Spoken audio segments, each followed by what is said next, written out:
निवडणूक आचारसंहितेचा भंग केल्याप्रकरणी निवडणूक आयोगाने भाजप आणि काँग्रेस या दोन्ही पक्षांच्या अध्यक्षांना नोटीस बजावली आहे. नरेंद्र मोदी आणि राहुल गांधी यांच्या विरोधात आलेल्या तक्रारींची दखल घेऊन आयोगाने ही नोटीस बजावली आहे. पंतप्रधान मोदींच्या विरोधात पहिल्यांदाच अशा प्रकारची नोटीस बजावण्यात आली आहे. यावर 29 तारखेपर्यंत या दोन्ही पक्षनेत्यांना उत्तर देणं आवश्यक आहे. आचारसंहितेचा भंग केल्याच्या प्रकरणात निवडणूक आयोग किती कठोर निर्णय घेऊ शकतो आणि जास्तीत जास्त काय शिक्षा देऊ शकतो याचं उदाहरण महाराष्ट्राने फार जवळून पाहिलंय. याआधी असंच एक प्रकरण घडून गेलंय. या प्रकरणात एक ऐतिहासिक निर्णय शिवसेना प्रमुखांविरोधातच देण्यात आला होता.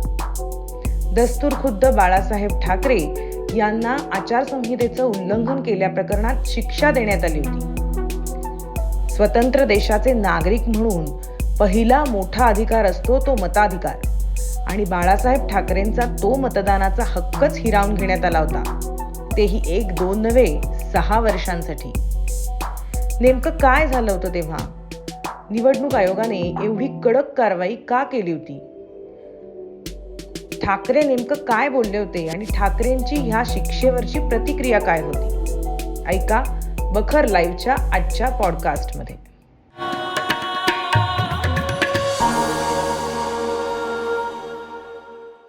बाळासाहेब ठाकरेंना कशासाठी नोटीस आली होती आणि का?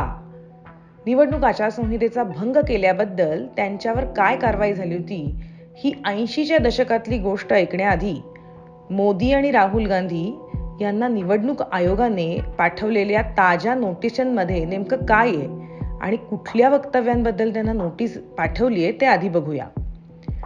निवडणूक प्रचारादरम्यान कुठल्याही प्रकारे धार्मिक किंवा जातीय दुही निर्माण करणारी भाषा वापरण्यावर बंदी आहे.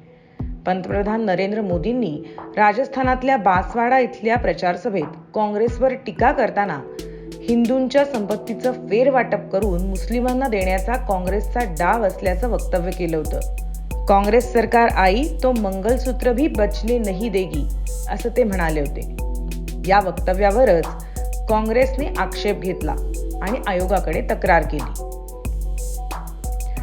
राहुल गांधींनी केरळच्या कोट्टायमच्या सभेत भाजपवर टीका करताना मोदी एक देश एक भाषा एक धर्म असं म्हणत तुमचं स्वातंत्र्य हिरावून घेतील असं वक्तव्य केलं होतं. तुमची भाषा, संस्कृती आणि इतिहास मोदी हिरावून घेतील असा आरोप राहुल गांधींनी त्यांच्या भाषणातून केला होता. त्यावर उत्तर विरुद्ध दक्षिण भारत अशी दुही पसरवत असल्याची तक्रार भाजपने निवडणूक आयोगाकडे केली आहे. मल्लिकार्जुन खरगे यांनी देखील आपण दलित असल्याने राम मंदिराच्या उद्घाटनाचं निमंत्रण नसल्याचं कांगावखोर वक्तव्य केल्याने त्यांच्या विरोधातही भाजपने आयोगाकडे तक्रार केली. आता अशा प्रकारच्या धार्मिक किंवा जातीय तेढ किंवा 2 समाजात दुही निर्माण होईल अशा प्रकारची भडकाऊ भाषणं करण्यावर आचारसंहितेनुसार बंदी आहे. नेमक्या अशाच प्रकारचा गुन्हा 2 दशकांपूर्वी घडला होता आणि त्यात भडकाऊ भाषण केल्याप्रकरणी बाळासाहेब ठाकरेंवर आतापर्यंतची सर्वात कडक कारवाई करण्यात आली होती. ही गोष्ट आहे 1987ची.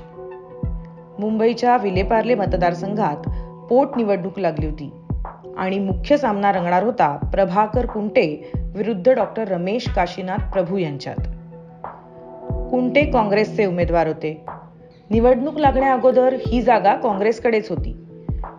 कुंटेंविरोधात उभे असलेले डॉक्टर रमेश प्रभू अपक्ष उमेदवार होते, पण त्यांना शिवसेनेचा पाठिंबा होता. त्यावेळी शिवसेना एक संघटना होती आणि राजकीय पक्ष म्हणून सेनेचं अस्तित्व तेव्हा नव्हतं. पण डॉक्टर रमेश प्रभूंच्या प्रचारासाठी बाळासाहेब ठाकरे स्वतः मैदानात उतरले होते. 13 डिसेंबर 1987 या दिवशी विलेपार्लेच्या या जागेसाठी मतदान झालं आणि दुसऱ्याच दिवशी निकाल लागला. या निवडणुकीत अपक्ष उमेदवार रमेश प्रभूंनी काँग्रेसचा पराभव केला आणि काँग्रेसला ही विधानसभेची जागा गमवावी लागली होती. पण निकाल लागल्यानंतर रमेश प्रभूंची आमदारकी रद्द करावी अशी याचिका काँग्रेसच्या कुंटेंनी केली. प्रचारादरम्यान सामाजिक तेढ निर्माण करणारं भडकाऊ भाषण दिल्याचा आरोप त्यांच्यावर ठेवला होता. बाळासाहेब ठाकरेंवरही भावना भडकावणारे भाषण करून आचारसंहितेचा भंग केल्याचा गुन्हा नोंदवण्यात आला होता. प्रकरण बराच काळ कोर्टात सुरू होतं. अखेर कुंटे ही केस जिंकले आणि रमेश प्रभूंचा विजय रोखण्यात आला. पोटनिवडणुकीचा निकाल रद्द करण्यात आला आणि बाळासाहेब ठाकरेंनाही त्यांच्या द्वेषमूलक भाषण देण्याप्रकरणात दोषी ठरवण्यात आलं. या विरोधात रमेश प्रभूंनी अर्थातच सुप्रीम कोर्टाचे दरवाजेही ठोठावले. पण 11 डिसेंबर 1995ला सुप्रीम कोर्टाने त्यांची याचिका फेटाळून लावली. हायकोर्टाचाच निकाल कायम ठेवला. प्रभूंना शिक्षा म्हणून त्यांची आमदारकी रद्द झाली. पण ठाकरेंचं काय? ते कुठल्याच पदावर नव्हते आणि अपक्ष उमेदवाराचा प्रचार करत होते. अशा प्रकरणात जास्तीत जास्त शिक्षा म्हणजे 6 वर्षांसाठी मताधिकार रद्द करण्याची कारवाई. पण यावरचा अंतिम निर्णयही राष्ट्रपतींच्या हातात असतो. सुप्रीम कोर्टाने बाळासाहेब ठाकरेंना दोषी ठरवल्यानंतर राष्ट्रपतींकडे हे प्रकरण गेलं. त्यावेळी राष्ट्रपती पदावर होते KR नारायणन. त्यांनी या प्रकरणी निवडणूक आयोगाची शिफारस मागवली. ही शिफारस त्यांनी राष्ट्रपतींच्या शिष्टाचारानुसारच मागवली होती. त्यावेळी मुख्य निवडणूक आयुक्त होते MS गिल. त्यांनी बाळासाहेबांना 6 वर्षांसाठी मताधिकार बंदी घालण्याची शिफारस राष्ट्रपतींना कळवली. त्यानुसार राष्ट्रपतींनी बाळासाहेब ठाकरेंना त्यांचा मतदानाचा मूलभूत अधिकार 6 वर्षांसाठी बजावता येणार नाही असा निर्णय दिला. 1998च्या शेवटी हा निर्णय आला आणि ठाकरेंना मतदान करण्यावर बंदी घालण्यात आली. ती बंदी 2001 पर्यंत कायम होती. 2004च्या सार्वत्रिक निवडणुकीत बाळासाहेब ठाकरेंनी शिक्षेनंतर पहिल्यांदा मतदान केलं. यातली सगळ्यात उल्लेखनीय बाब कोणती माहितीये? बाळासाहेब ठाकरेंनी शिक्षेचा निषेध जरूर केला होता, पण हा काँग्रेसचा डाव असल्याचा आरोप मात्र केला नव्हता. लोकशाहीचा विजय असंच त्यांच्या सामनाच्या त्यावेळच्या अग्रलेखात म्हटलं होतं. प्रत्यक्ष कारवाईचा निर्णय झाला तेव्हा केंद्रात भाजप सत्तेवर होता. अटल बिहारी वाजपेयी पंतप्रधान होते.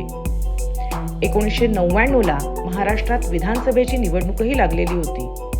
त्यासाठीही बाळासाहेब ठाकरे मतदान करू शकलेले नव्हते.